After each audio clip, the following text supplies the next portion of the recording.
And so much is actually in the end decided by flipping coins. And the pity of flipping coins for making decisions gives you only two choices, heads or tails, one way or the other. The Chinese have a more subtle way of flipping coins.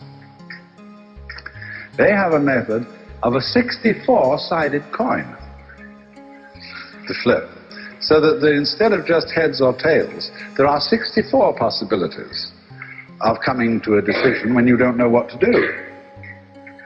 This is called the I Ching, or the Book of Changes, where the symbols of yang and yin, that is to say, for yang, a straight line undivided, for yin, a line broken in the middle. There are 64 ways of combining 6 of these lines in a hexagram. And so there is a complex method when you have to make a grave decision for tossing. You do it by tossing sticks or coins, and it gives you one of these 64 figures.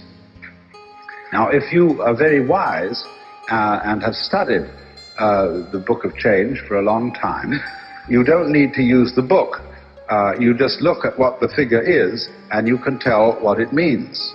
Because you see, these figures are made up of each 6 hexagram figure is made up of 2 threefold components. That has 2 components, of which this one is water and this one is heaven. So you will have water over heaven. And a person very skilled in the interpretation will feel out the meaning of water over heaven. But actually, if you're not so skilled, there is the book. And for each of these hexagrams, the book has an oracle. And it tells you in curiously vague and yet curiously precise terms the meaning of this hexagram. And then you, in the light of your own situation, make up your mind what it's saying to you. In the light of the problem that you've raised, the question that you've asked, the decision that you had to make, you will find invariably that these 64 choices are one of them, or indeed all of them. But you have to pick one of them because you are, after all, tossing a coin. But it has some peculiarly appropriate thing to say to you under your circumstances, and it's just like having a conversation with a very, very wise old gentleman. And you must realize that today in Asia, this book is still widely used for making business and political decisions, although people who are westernized wouldn't let on, perhaps, that they use it.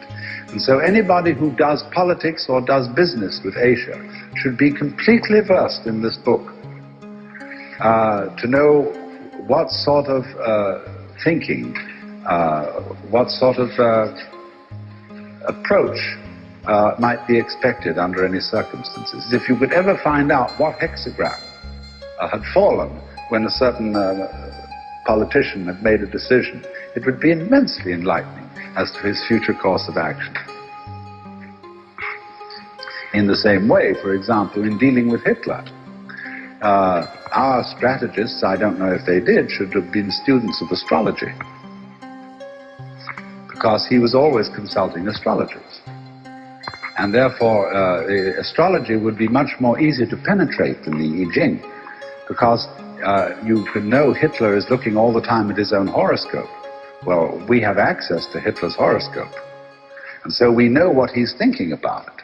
But you don't have access to what hexagram Mao Zedong threw when he decided to do something or other. So it's a little bit more subtle. Well then, I'm making the point then that our scientists are very suspicious of the intuitive judgment